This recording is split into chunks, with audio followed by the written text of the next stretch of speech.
Envelhecer não é sinônimo de adoecer. Para que isso ocorra, lembre-se de cultivar bons hábitos hoje que vão gerar bons frutos no futuro. Olá, seja muito bem-vindo, muito bem-vinda. Eu sou Alessandra Feltri. Olá, eu sou a Roberta Carbonari e estamos começando mais um episódio do Pura Vida Cast. Neste episódio vamos falar sobre nutrição anti-envelhecimento. Com o passar dos anos, nossas células podem sofrer alterações que prejudicam o seu funcionamento. E isso é também chamado de envelhecimento celular.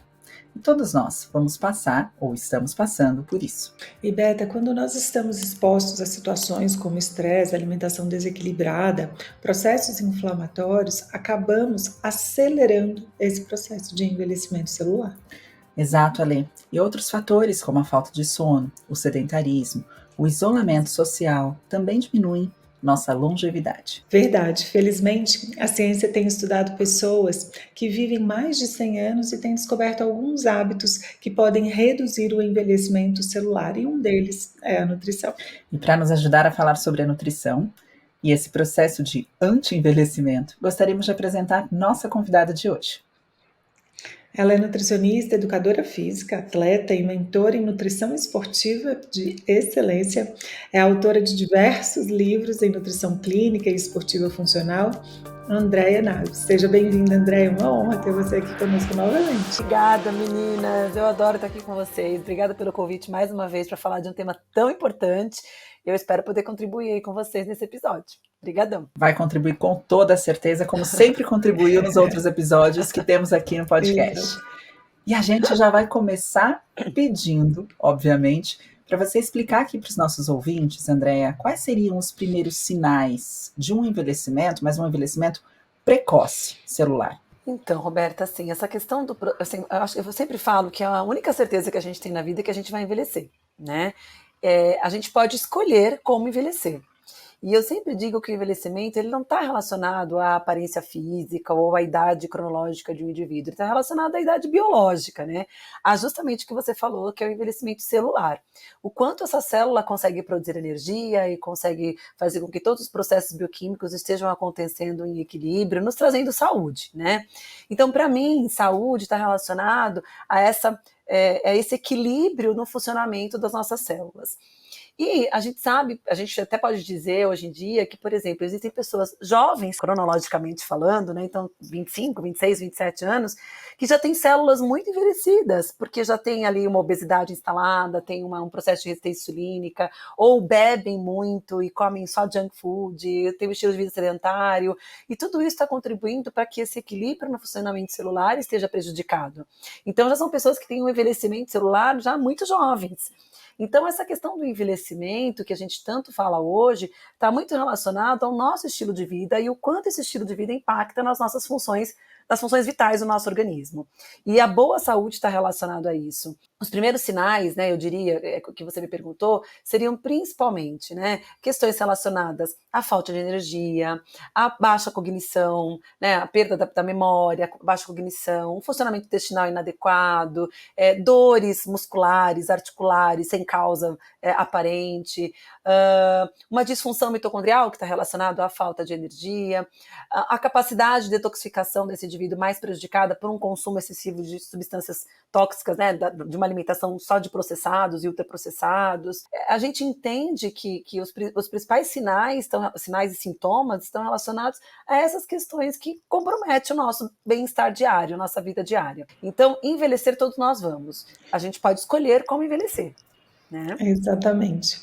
E Andréia, aproveitando que você trouxe aí todos os sinais e sintomas, né, nesse processo de envelhecimento, é tão importante, né, as pessoas conseguirem identificar, né, esses sinais e sintomas para criar ali uma certa atenção, né, porque às vezes, com a rotina muito, né, louca no dia de hoje, né, todos nós aí multitarefas, fazendo mil coisas ao mesmo tempo, tendo menos horas de sono, a gente acaba nem notando alguns sinais e sintomas, né, que a gente vai no automático, né, e aí, de repente, pode acontecer aí uma coisa até mais grave, né, e diante disso, quais os hábitos nós podemos considerar aí que vão favorecer para um envelhecimento saudável? O que nós devemos colocar no dia a dia para que a gente tenha aí um processo de envelhecimento aí sem muitos agravantes aí de sinais e sintomas no nosso organismo? Olha, Lê, vai parecer que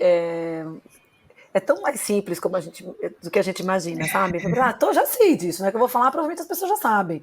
Mas é verdade. Primeiro, uma boa alimentação. Uma alimentação rica em vitaminas, minerais, compostos bioativos, uma alimentação equilibrada, sem terrorismo, né? Porque eu também não acredito que a gente tenha que ser nem 8 nem 80. Eu acho que o equilíbrio é o mais importante e o que as pessoas têm mais dificuldade, né? Então, assim, elas colocam a culpa no alimento. O alimento não tem a capacidade de te engordar sozinho, né? O alimento não tem a capacidade de te trazer um envelhecimento precoce sozinho, é um conjunto de fatores. Então, acho que uma alimentação equilibrada é a primeira questão, e a gente já falou disso por ser nutricionista, né? A segunda questão, sem dúvida nenhuma, é a prática diária de atividade física, e também não precisa ser 880, não precisa ser sedentário, também não precisa ser atleta, né? É você ter o hábito de fazer exercício todos os dias, de alguma maneira se mexer e fazer com que os seus músculos estejam funcionando de forma adequada, as suas células estejam produzindo energia, que você tenha um bom suporte articular, para que você consiga envelhecer com mobilidade, com independência, para que você consiga preservar os seus músculos para o processo de envelhecimento, que é o mais importante, porque um músculo preservado, funcional, vai garantir a sua independência depois na sua velhice, né? Lá depois, quando você tiver 60, 70, 80 anos, eu falei 60 anos esses dias, eu falaram que era velho, não é, né? 60 anos não é velho, não. É acima dos 80, pronto, 90, né? Mas essa questão do exercício é importante para garantir a sua independência depois. Lógico, a higiene do sono é muito importante, né? E as pessoas estão cada vez mais dormindo mal e dormindo pouco, né? Poucas não fazem a higiene do sono, e o sono é a questão da nossa reparação, é o que faz, eu falo que faz o restart das nossas células, né? Para tudo durante o dia para que no outro dia a gente comece de novo. Então, o sono existe porque ele é muito importante para que a gente garanta a nossa biologia, a nossa cronobiologia diária. Então, dormir bem, né? Ter uma boa higiene do sono, e dormir bem também não está relacionado a dormir muitas horas, né? E nem está relacionado a tirar vários cochilos durante o dia, por exemplo. É você ter sempre o mesmo horário de dormir e o mesmo horário de acordar. Claro que as questões vão acontecer, tem um jantar, vai viajar, lógico que você vai ter intercorrências no seu dia a dia, mas a soma, né, ela tem que ser sempre mais para esse sono mais equilibrado, mais organizado, né, tanto de horário de dormir quanto de acordar. Então, a nutrição, o exercício, o sono e o manejo do estresse. E isso, talvez, Ale, para mim, hoje seja mais difícil no consultório. Não que os outros não sejam, né? Mas é que a gente está num ambiente, hoje em dia, de tanta coisa ruim, de tanta notícia ruim, de tanto estresse, de tanta angústia. As pessoas estão num grau de ansiedade tão grande, e isso compromete absurdamente a nossa saúde. Então, garantir práticas de meditação, de higiene cerebral, do manejo dessas emoções, procurar ajuda, um psicólogo, um terapeuta, porque hoje, cada vez mais, a gente sabe que as doenças crônicas não transmissíveis, que muitas vezes aparecem já lá, né, nesse processo de envelhecimento, são psicossomáticas, e elas vêm como principal gatilho emocional, né? Claro que nutrição, sedentarismo, né, falta de sono, são gatilhos para um envelhecimento ruim, mas, sem dúvida nenhuma, o manejo do estresse e as questões emocionais, para mim, estão na ponta. Eu tenho um ponto importante para falar sobre esse assunto, né? Quando a gente estava falando das principais atividades que podem prevenir o envelhecimento, né? Dentre as principais atividades que podem prevenir esse envelhecimento celular, está justamente a utilização constante, né, do nosso cérebro. Estudar, se manter estudando, aprendendo coisas novas, tá? Porque quando a gente fala de célula, a gente também está falando dessas células tão importantes, né, que são as células neurais, neuronais, né, as células do cérebro. Então, a importância da gente manter também a atividade, o exercício, também dessa inteligência, né, exercer inteligência, estudar, se manter aprendendo coisas novas, montando novas sinapses, está aí, vem a favor da neuroplasticidade, né? E a neurodegeneração tem sido também um dos pontos muito estudados. Hoje em dia, no Global Burden of Disease de 2019, que é um dos maiores estudos epidemiológicos, né, que traz orientação, né, inclusive para pesquisadores e para os formadores de políticas públicas, os processos relacionados à neurodegeneração, demências, né, e os processos sociais, né, como a depressão e a ansiedade, eles saíram de uma posição lá abaixo das 25 principais causas de incapacidade e anos vividos em incapacidade para segundo e oitavo lugar. né? Então, a depressão está em segundo lugar, dentre as principais causas de anos vividos com incapacidade ou anos perdidos por incapacidade. E a ansiedade em oitavo lugar. Então, é muito importante a gente entender também que o que a Andrea trouxe aqui como uma forma de você prevenir um envelhecimento precoce, né, envolve a alimentação, envolve a atividade física, porque tanto a alimentação quanto a atividade física também participam da sintomatologia dessas doenças, que são doenças neurodegenerativas, tá? Então, quando eu tenho, por exemplo, o exercício físico tem sido estudado como um dos principais promotores de níveis elevados de BDNF, que é uma neurotrofina protetora do cérebro, né? Protetora justamente da neuroplasticidade. Então, é um conjunto, né? O bem-estar físico e social precisa ser preservado, a gente precisa cuidar de corpo e cérebro, né? O cérebro faz parte do corpo, mas as pessoas costumam separar colocando corpo e mente, né? Mas essa mente aí depende de um cérebro, que é um órgão, né? Que esteja protegido, funcionando, e suas células também tendo toda a potencialidade e energia necessária para que a gente possa ter saúde. E eu colocaria também a rede de suporte, né? Existe uma pesquisa, um estudo prospectivo bonito que fala que não existe nada mais maléfico para a saúde do que a solidão, né? Ai, que lindo isso! É um estudo, Nossa! um dos maiores estudos prospectivos, né, que avaliou causas de morbidade e causas, né, de estados de não saúde. E a solidão Olha, foi colocada como um ponto importante. Então, se manter construindo e fazendo a manutenção das suas boas relações ao longo da vida. Porque nessa loucura que a Excelente. gente entra, né, de eu tenho que trabalhar, a gente acaba deixando de conviver com pessoas que são fontes de saúde. Então, é é muito verdade. importante a gente colocar isso na nossa vida também. É verdade. Uhum. Roberta, você falou uma coisa muito importante nesse processo de envelhecimento, né, que é a depressão, a ansiedade, e quanto aumentou também a demência, né, Uhum, associada ao uhum, envelhecimento, ao uhum. Alzheimer, né, essas doenças que estão relacionadas com a demência cerebral, que na verdade só são consequências da morte desses neurônios que acontecem nesse estado, desse ambiente de estresse que a gente vive, né, de má alimentação, de sedentarismo e de pouco manejo das emoções, né? Então, gera uma morte neuronal que gera essas doenças, né? Então, E Exatamente. aí a questão da demência é muito bem observada como, por exemplo, a depressão e a ansiedade trazendo um aumento de risco para a demência, porque você está mantendo esse cérebro em estresse. Então, a importância da gente cuidar de tudo isso. Eu queria citar aqui duas palavras que a Andrea usou quando ela falava, né, sobre alguns hábitos que podem realmente, né, contribuir aí para esse envelhecimento saudável, mas aí ela começou, é muito fácil, então a palavra fácil, e aí ela começou a colocar, né, alimentação, mas olha só que paradoxo, né, porque é fácil você ir ali na feira e comprar produtos, né, alimentos vegetais, frutos, alimentos frescos para o seu dia a dia, para isso fazer parte aí da sua semana, mas as pessoas ainda, né, negligenciam sobre essa atitude, mas é fácil.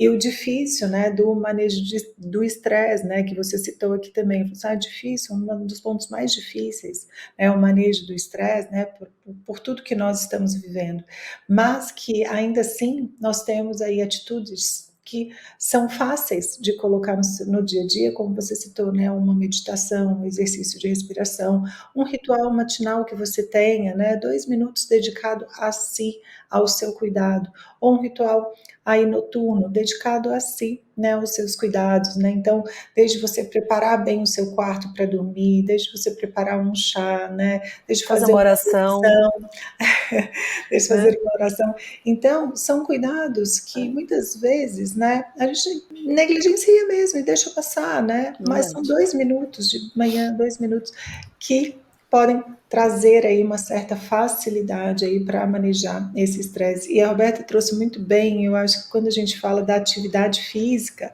né, e aí ela já exemplificou aqui o quão bem ela faz aí para o nosso sistema nervoso central, para essa neuroplasticidade aí cerebral, e que as pessoas ainda desconhecem, né, a função da atividade física, né, para o bem-estar geral, né, além, né, do fitness, né, além de se manter aí com um corpo adequado, em uma boa composição corporal, ela traz benefícios para todo o corpo.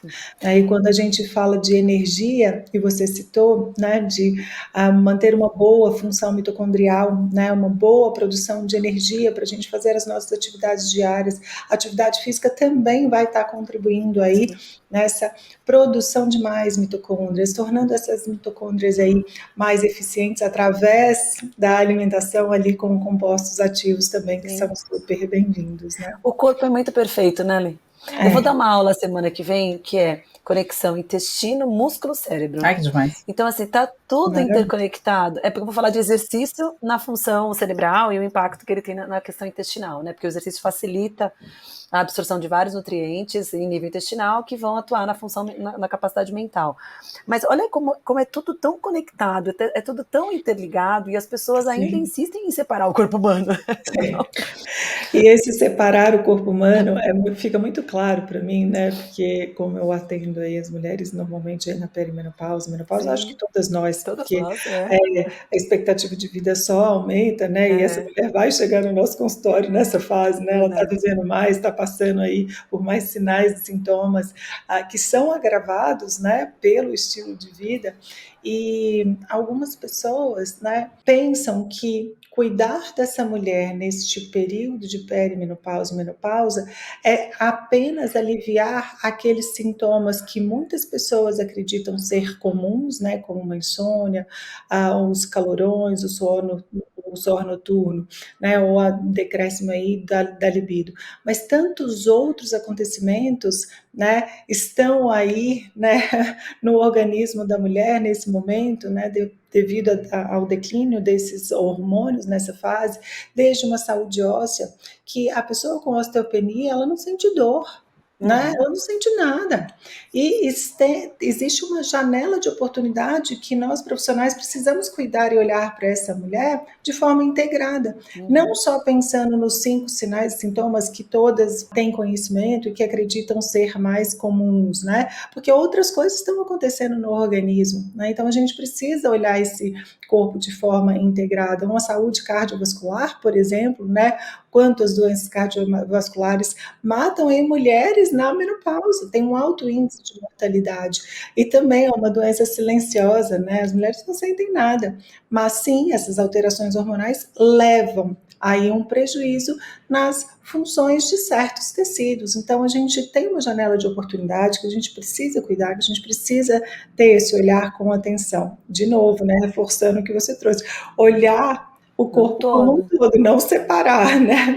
Olha, você me fez lembrar de uma coisa super importante, está falando da questão do climatério, né, enfim, da perimenopausa, e a questão da importância que o hormônio tem na prevenção das doenças cardiovasculares, por exemplo, como você colocou. A gente sabe que o estradiol é um hormônio muito importante para a mulher. É o hormônio que mantém a nossa vitalidade física, mental, emocional.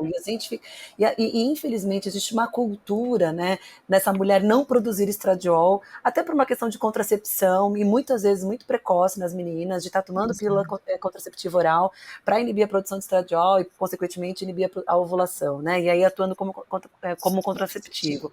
A questão é o quão isso não vai impactar na vida dela depois lá aos 40, aos 50 anos, porque o estradiol é o hormônio que protege a gente das doenças cardiovasculares. Sim. E é o hormônio que faz com que a gente também produza uma quantidade boa de células vermelhas, que são as células que vão nos proteger dos eventos cardiovasculares. Então, nós somos mais protegidas, inclusive, que os homens, em relação às doenças cardiovasculares, justamente porque a gente tem estradiol. Agora, o aumento do... Aí, né, voltando à primeira pergunta que a Roberta me fez, né, os sinais... Quantas mulheres jovens têm morrido de eventos trombóticos, né, eventos de cardiovasculares decorrentes do uso de contraceptivo oral precocemente, né, sem nenhuma orientação, sem nenhum cuidado. Então, olha só, morrem de uma doença, que não deviam morrer, né, jovem, que geralmente acometeria só pessoas mais velhas. Né? Então, olha como é essa questão do equilíbrio, é importante a gente olhar para o todo e não separar em caixinhas, né? É preciso olhar para tudo. E aproveitando aqui nesse bate-papo, a gente ainda não entrou na alimentação profundamente, Andréia. Então, vamos falar aqui, existe realmente um estilo alimentar que nos ajudaria aí na longevidade? Sim, sim. Os estudos hoje, Ale, sempre falam da dieta mediterrânea, né? Que a dieta mediterrânea é a principal dieta, né? Eu não gosto muito desse nome, mas enfim, Padrão o alimentar. hábito alimentar, Padrão, padrão, um isso, padrão. o padrão alimentar que faria com que a gente vivesse mais e bem, né? Porque ali a gente tem uma grande quantidade de cereais integrais, a gente tem frutas e verduras, a gente tem os graxos poliinsaturados, os graxos monoinsaturados, tem um grande consumo de sementes, se tem o consumo do vinho tinto, né? Uma tacinha de vinho ali, como uma forma de prevenção pela questão do resveratrol. Então, a gente tem hoje, e a dieta mediterrânea também é aceita como a dieta para prevenção das doenças neurocognitivas. Então, ela também tem um efeito neuroprotetor muito importante. Talvez por isso também ela tenha esse efeito mais proeminente aí no processo de envelhecimento. Então, ter um hábito alimentar onde você tem o consumo de frutas, verduras, cereais, oleaginosas, gorduras boas, né? E uma tacinha de vinho por semana, para todo dia. E ainda em momentos, né, de celebração, porque tem os Exato. estudos, né, realizados nas Exato. Blue Zones, que quando eles falam, né, do consumo do álcool com moderação, alguns pesquisadores ainda ressaltam que não a atuação do resveratrol presente no álcool, mas sim associando àquele momento onde você tem mais felicidade, onde você tem alegria, as emoções que são geradas em torno de um pequeno consumo alcoólico, e não, né, do composto ativo ali do álcool. Então, assim, em pequenas celebrações, né, você ter ali um consumo moderado de uma bebida assim, né, que tem riqueza aí de compostos fenólicos, pode ser bem-vinda, né, mas Nossa, tudo que lindo isso também, adorei. Posso dar Faz todo sentido, né? Posso dar meu pitaco de comportamento alimentar? Posso? Claro, lógico. Então vou colocar. Quando eu comecei a estudar a área, né, de psiquiatria nutricional, se falava muito da dieta mediterrânea, da dieta Mind, da dieta DASH. E aí eu fiquei pensando, né, como que a gente traz esse conceito de dieta mediterrânea para o Brasil? Não estamos, né, na região mediterrânea, como que a gente faz isso acontecer? E quando a gente vai estudando a pirâmide da dieta mediterrânea, o que a gente observa é justamente um alto consumo de alimentos in natura, de alimentos que são alimentos, né, que não são produtos alimentícios, são alimentos que estão ali na natureza à nossa disposição e, portanto, nos entregando tudo que nós precisamos para funcionar. Mas, quando a gente olha para os estudos e vai olhando os confundidores, os fatores de ajuste, a gente encontra uma série de questões, como que a Lê trouxe aqui, né? Então, qual a diferença do estilo alimentar mediterrâneo? A alimentação não é só o que você ingere, é como você ingere o que você ingere, né? Então, essas pessoas... É o ritual. É o ritual da alimentação. Então, normalmente, essas pessoas, assim, eu estive recentemente em Portugal, né? E o que eu observo? Na hora do almoço, as pessoas vão para casa almoçar.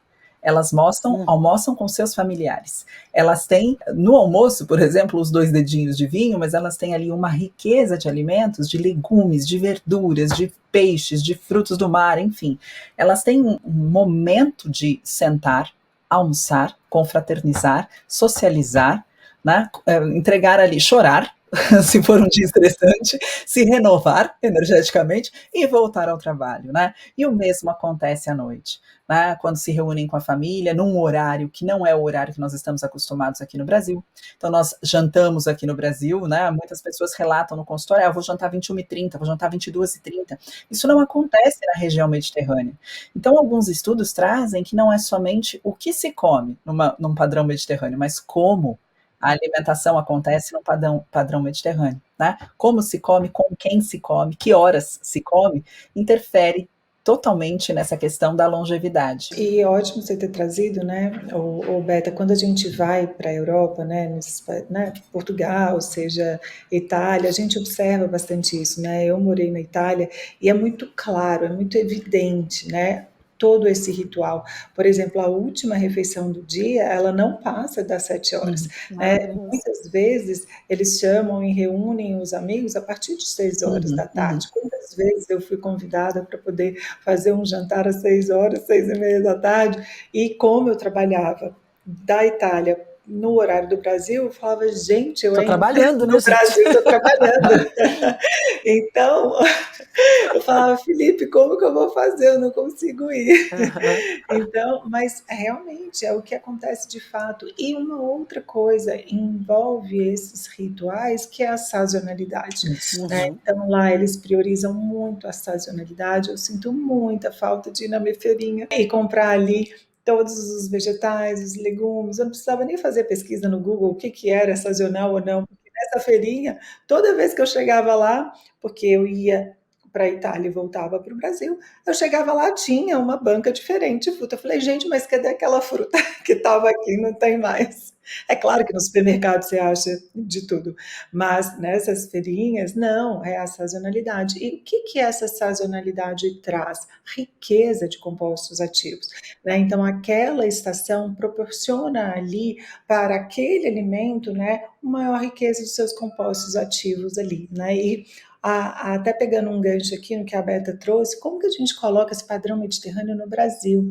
Mas se a gente for observar, eu não preciso comer berries, né, que são mais comuns lá fora e que aqui é caro. A gente consegue fazer essa transição e olhar para o nosso país nessa dimensão geográfica que temos, nessa riqueza e diversidade aí natural que temos e colocar isso em prática. Hoje, cada vez mais, né, a gente está tendo mais acesso aí a alimentos orgânicos, ainda tem que melhorar muito, temos que melhorar muito, melhorar o custo, melhorar o acesso, mas nós temos, né, e priorizar algumas coisas que a gente for colocar ali na alimentação para sim obter maiores benefícios desses compostos aí a nível celular, né? E eu acho que aí falando disso a gente já pode entrar, né? O que seriam esses compostos ativos? Em que alimentos eles estariam presentes para fazer diferença aí em restaurar essa célula, né? Em prevenir esse envelhecimento celular precoce, André? Eu acho que assim, olha, quando a gente pensa no funcionamento celular, hoje se fala muito no funcionamento mitocondrial. Então, tudo que a gente tem de estudos que garantem o bom funcionamento mitocondrial permeiam a questão dos ácidos, dos polifenóis, né, que são transformados em ácidos fenólicos no nosso organismo também, que são os que dão coloração às frutas e às verduras. Eu falo que é muito simples. Se você comprou um alimento colorido, ele tem polifenol, ponto. Né? Então, assim, roxo, amarelo, vermelho, laranja, verde. Então, quanto mais colorido for o seu prato, mais polifenóis ele vai ter, e diferentes tipos de polifenóis. E o que é muito interessante é que a gente conhece alguns, porque existem polifenóis que a gente nem sabe que existem, que não foi nem identificado pela ciência ainda, e que na matriz alimentar entrega uma quantidade enorme de substâncias que fazem bem para a nossa saúde, em conjunto ali, né? Então as pessoas falam assim, é melhor eu tomar um polifenol isolado em cápsula? Não, né? Se você comer um alimento que tem o polifenol, ele vai estar entregando o polifenol e mais um monte de outras coisas juntos, né? Então, pensar na matriz alimentar colorida, acho que é a primeira questão. A gente tem alguns compostos nutricionais isolados que também ajudam nessa questão do funcionamento mitocondrial, como, por exemplo, a gente tem a coenzima Q10, a gente tem as vitaminas do complexo B, a gente tem o próprio ômega 3, né? Então, assim, esses nutrientes isolados já se mostraram ser importantes para ativação de PGC1-alfa, para ativação de sirtuínas, que ajudam nesse funcionamento mitocondrial. Esses nomes aí que a Andrea falou, tudo são mediadores ali para o bom funcionamento e combustível de mitocôndria. Ela citou aqui, tipo, diesel, gasolina, álcool. Eu falei, combustível de mitocôndria. Veja esse um alfa, eu falei, nossa, ela vai falar a cascata toda, meu Deus do céu. Adorei, Roberto. Diesel, gasolina, álcool. Combustível de mitocôndria, tudo combustível. E sabe que a mitocôndria é tão importante? Que ela é a única que tem um DNA próprio, né? Fora a célula, a gente tem a célula e o núcleo da célula. No núcleo da célula a gente tem o DNA. Fora o núcleo celular, a única organela dentro da célula que tem um DNA próprio é a mitocôndria, né? Então ela é tão importante porque ela é tão autossuficiente que ela não precisa nem do DNA da célula para poder funcionar. Então ela é tão importante por isso, né? Então, assim, esses alimentos que a gente está falando, especialmente os polifenóis, né, que a gente tanto está falando aqui, eles são antioxidantes, eles são anti-inflamatórios, então eles inibem a morte dessas mitocôndrias, eles inibem a formação dos radicais livres em excesso, que também acontece na mitocôndria, inibe a produção de substâncias pró-inflamatórias, que também acontecem nas regiões próximas à mitocôndria. Então, a gente consegue desacelerar esse processo de envelhecimento. Perfeito. Ele vai acontecer, mas a gente vai desacelerando isso, garantir. Por isso que a gente tem hoje mulheres, homens, enfim, com 50, 60 anos, 65 anos. Esse dia eu vi uma reportagem de um senhor de 94 anos que é recordista mundial de 100 metros borboleta. Uau. Nunca pensou nada borboleta, com 94 anos, me conta. André, eu estava no supermercado e aí eu estava no elevador esperando para subir para o segundo andar E aí uma senhora passou atrás de mim com um carrinho, e aí ela começou a conversar, ai, nossa, esse elevador tem que tomar cuidado e tal. Aí ela entrou no elevador, ela olhou para mim e falou, você sabia que eu tenho 92 anos? Se achando, bonitinha. Que linda! Eu vou ser Falei, essa. nossa senhora, tá de parabéns. Mas a minha filha vem comigo sempre no supermercado, ela não deixa eu vir sozinha, mas eu com 92 anos eu consigo vir no supermercado sozinha. Aí chegou a filha dela, estava esperando, e ela lá com um carrinho super saudável ali, super... Gente, eu achei tão bonitinho. Tá aí, ó, um dos segredos dela, ela vai fazer as compras, escolhe as frutas, escolhe as verduras, ela segue no ritual. Exatamente. Eu vou ser essa, eu vou chegar pra todo mundo, sabia que eu tenho 90 anos? E você sabe que tem uma coisa importante, né, quando a gente fala de polifenóis. Recentemente eu escrevi um capítulo do livro Burnout, e eu fui convidada para escrever por psiquiatra sobre alimentação e burnout. Falei, meu Deus, nem existe tanta pesquisa nessa área, né, especificamente para o burnout. Falei, então deixa eu ver o que acontece no burnout para ver se tem pesquisas relacionadas ao que está acontecendo ali, né, nas questões neurodegenerativas, na inflamação, enfim.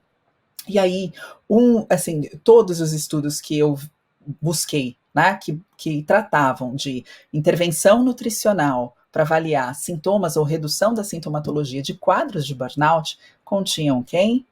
Polifenóis. Os polifenóis foram os protagonistas, né, dos estudos. Eu falo que eu sou a louca do polifenol, Roberta. Eu tenho nas minhas aulas, com meus alunos, eu fiz uma tabela, porque existe um site chamado Phenol.explorer, que é um site, é um banco de dados mundial que todos os pesquisadores vão colocando ali a quantidade de polifenol dos alimentos. Claro que são os alimentos que são pesquisados nas regiões, não são os alimentos brasileiros, mas dá pra gente um norte, né, de polifenol.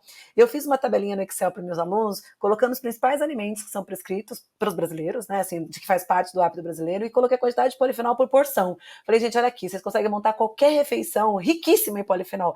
E aí elas ficaram super assim, por exemplo, você vai fazer um café com canela, cacau e cravo. Tem 1000 miligramas de polifenol. É polifenol para dar... Olha só, uma coisa super simples, que são as especiarias, que ninguém come. Porque aí você manda a pessoa do paciente colocar cúrcuma no ovo e fala, esqueci da cúrcuma. Mas eu não botei a cúrcuma à toa, meu amigo, porque ela tá lá por um motivo. Aí a gente entra em outra questão. Não é só o que você come, mas é como você prepara o que você come. A preparação dos alimentos, né, com a utilização aí de especiarias, já ajuda muitão, né, nessa quantidade de polifenóis, nesse consumo de polifenóis. Cravo, a pessoa acha assim, tem que comer 5 milhões de frutas diferentes por dia. Não, come cravo e canela, já tá bom. Cravo, canela e cúrcuma.